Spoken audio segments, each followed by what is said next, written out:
delighted to be speaking to Asha Subramanian right now, whose work has played such an amazing role in organizational development in Karnataka. Asha Subramanian is CHRO at DailyRounds and Marrow. She is known for her work in organizational development, culture transformation, and the future of work strategy.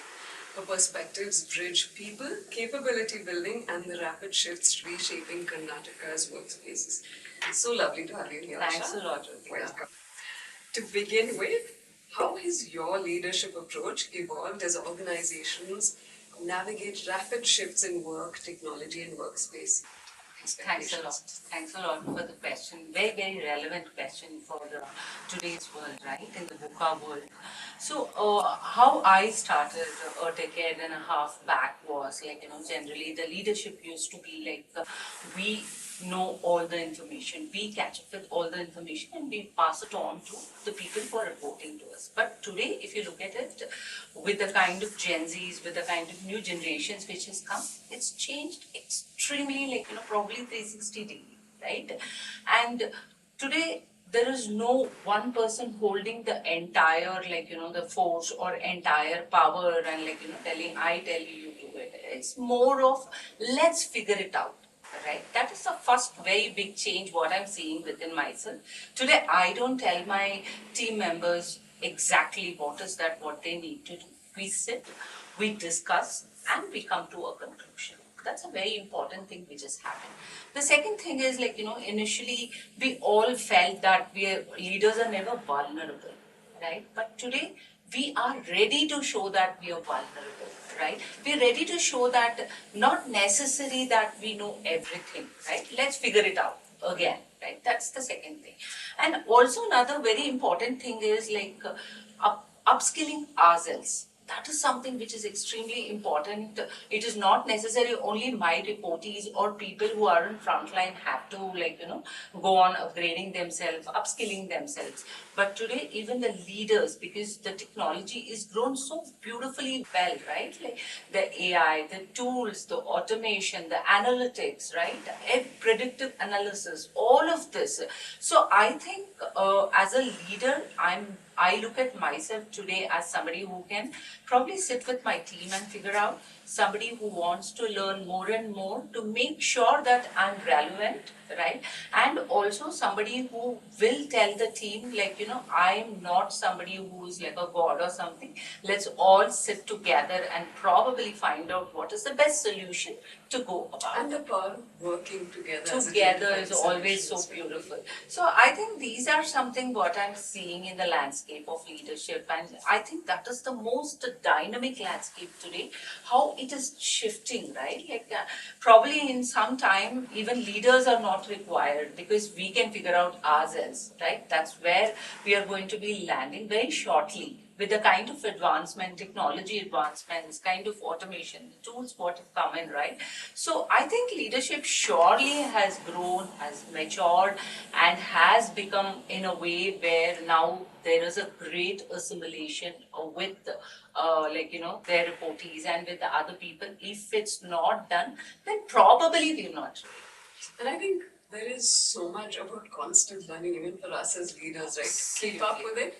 Forget about the short forms or the slang that anyone's using, but to generally keep up at work, Absolutely. the need to constantly stay updated is so important as I think the world evolves.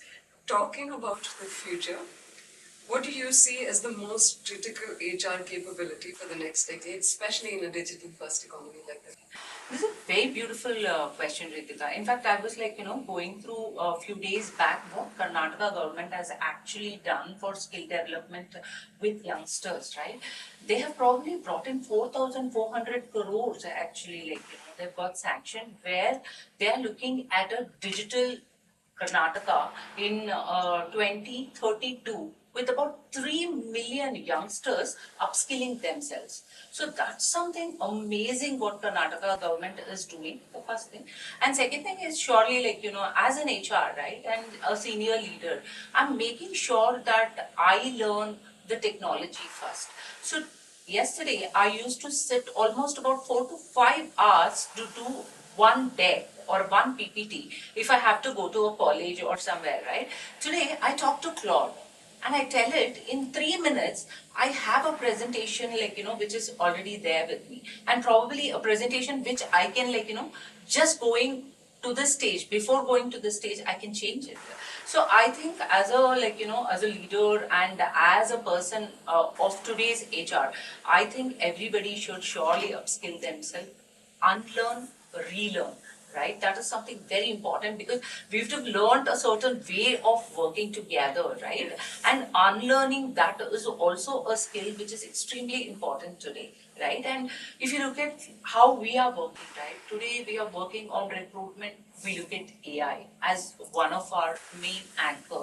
Or if we are looking at a lifestyle of, or else the entire life cycle of employee, we make sure that we use AI at every stage of it, right? Because we don't want to do the mundane job. We don't want to do the business as usual kind of. We want to, every company is trying to give that aha experience to the employee. So how do we do it, right? If the company is very big, if the workforce is very large, then how do you give that aha experience to each one of them, right? Individually. You can't as human.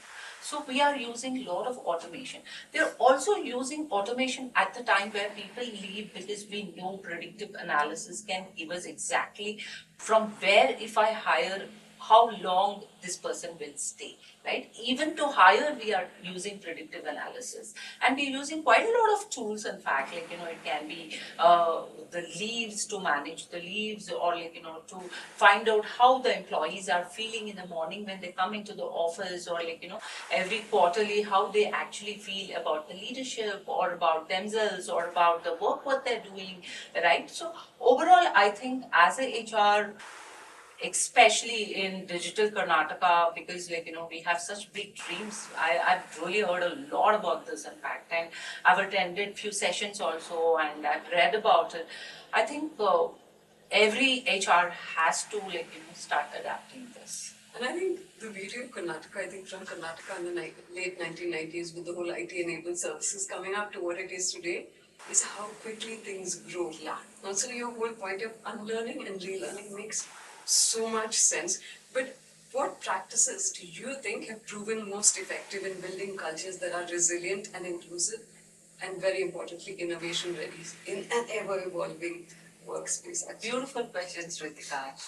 So one is, we all talk about inclusion, right?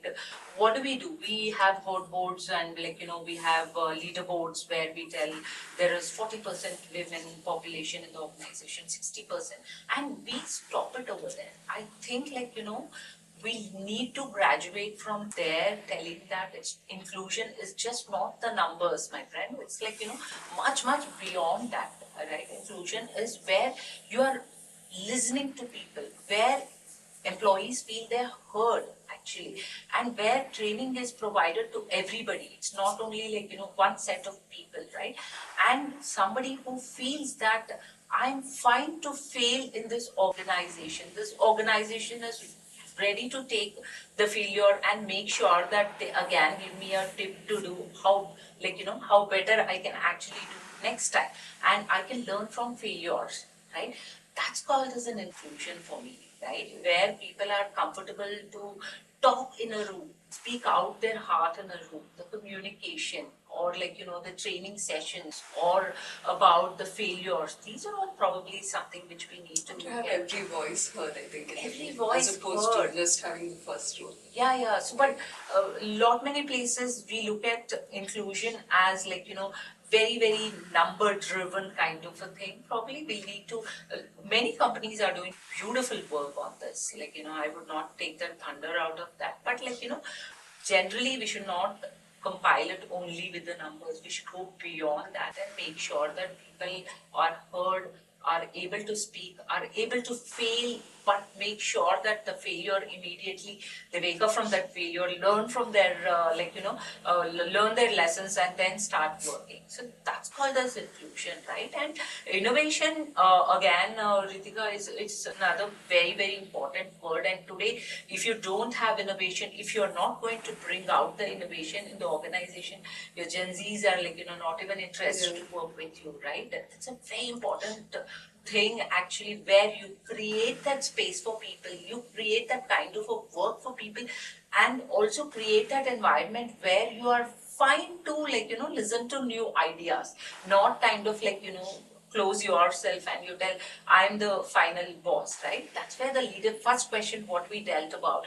today, the leadership is not just about I tell you do, it's all about we all tell and we listen to each other. So probably innovation is extremely important, and make sure that the environment is open for people to innovate. When will the environment be open? When you let people to fail and also learn from the failure. So probably these are few pointers. And I think that really makes such an important point. I think the ability to say it's okay, I've messed up, but I can redo it and do it better again. Yes. I don't think a lot of people have, the sort of faith in an organization to say, oh my gosh, I messed up. Do you think I'll still have a job tomorrow? Yeah, I will lose my job, Yeah. right? Or what will others talk about me, right? So I think a lot of new companies are in fact coming up with these kind of things, and even in my company Marrow Daily Rounds, so we've got a very, very strong culture which is being built where if I fail, it's fine, right? Right. But don't make the same mistake. Right. Do some other mistake, right? That's the beauty actually, and yeah. And I think that gives such a lovely spin to what inclusion really is in an organization as well, and especially in a world where we're so busy looking at gender stereotypes and Absolutely. smaller things to sort of include a larger picture in the word inclusion is Agree. Absolutely lovely. But moving on, how do you think organizations rethink capability development, especially when AI and automation reshapes roles of employees? Yeah, if you ask in HR, I think there is a lot of work which has happened in the space. Especially, it starts from manpower planning, right? And today, yesterday, Ritika, it used to be how do you hire people? You hire people through basically degrees and hierarchy and year of experience. Today, it's slowly shifted to skill base, right? And that's what is in fact the Karnataka government is trying to do. That's the main word what they're using is, you don't need big degrees, you don't need 10 years of experience, you need skills, right? So today there is a shift from your normal, your tenured hiring to skill based hiring. That's a very, very important change which has happened actually across, right? And in fact, in one of the company, I had hired a CTO. He didn't even have a degree. Yeah, I mean, but he was super smart and solid techie, and we just found him really smart. And we just thought, why should we go the normal way? Let's do something different, and it worked for us. Right. So that is one very important thing what we'll have to do, and also again, right, there are the skill landscape is extremely dynamic today. If you are in Python tomorrow, already there is some other this one, right? Golang has come in, or there is a new technology which comes in, and people should be updated. As an HR person, I look at how my organization will look tomorrow. What should I do to make sure my people are skilled, I right, think for this is where it tomorrow's. goes around in full circles. We're talking about skill based, and you learn, relearn, unlearn, relearn, and you come back to the whole skill based concept Exactly. of keeping teams going. What guidance do you think you could offer HR leaders who are preparing their organizations for the future of work, say in a decade or so? Okay. So AI is not anymore far fantasy, Ritika. It is already there, and let's accept that it is already kind of not taking over, but it is aligned with us and working with us, right? So make sure that you start using, you as HR leader, please start educating yourself, right? Once you are educated, it's very easy to bring in that continuous learning process to your entire team, right? Right. First thing. Second thing is probably like, again, for the first question, what I answered, we are no more leaders. We are actually working with teams, right? Let's get it to that shell, and then probably working together will become very easy. And make sure that, like, you think just not for today, but also for tomorrow, because the landscape of skill, landscape of people, the mentality, the way they work, right? Everything is changing. And like, let's agree, we are in a VUCA world, right? Like, and also there is hybrid culture. It might get into again work from home culture. How do you manage that kind of a scenario? Adaptability, change management.